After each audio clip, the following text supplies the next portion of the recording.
السلام علیکم ورحمۃ اللہ وبرکاتہ۔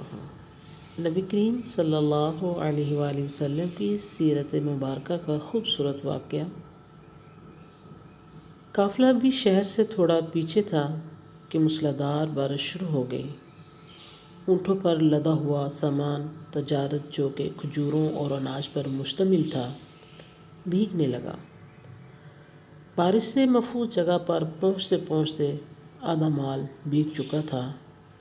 منڈی میں پہنچ کر تاجروں نے مال اتارنا شروع کیا۔ ان تاجروں میں ایک بہت معصوم چہرے والا انتہائی خوش شکل نوجوان تاجر بھی موجود تھا۔ اس نوجوان تاجر نے جب اپنا مال اتارا تو اس کو 2 حصوں میں تقسیم کر دیا۔ خشک کھجوریں اور خشک اناج ایک طرف رکھ دیا اور بھیگی کھجوریں اور اناج علیحدہ کر کے رکھ دیا۔ جب خرید و فروخت شروع ہوئی تو نوجوان تاجر کے پاس جو خریدار آتا وہ اسے بھیگے مال کا بھاؤ کم بتاتے جبکہ خشک مال کا بھاؤ پورا بتائے۔ گاہک پوچھتا کہ ایک جیسے مال کا الگ الگ بھاؤ کیوں؟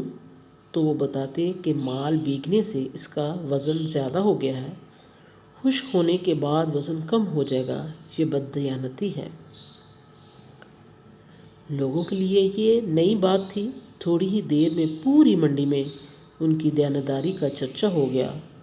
لوگ جوک در جوک معصوم صورت والے تاجر کے گرد جمع ہونے لگے، ان کے اخلاق سے متاثر ہو گئے۔ وہ معصوم اور خوش شکل نوجوان ہمارے نبی کریم صلی اللہ علیہ وآلہ وسلم تھے۔ سبحان اللہ۔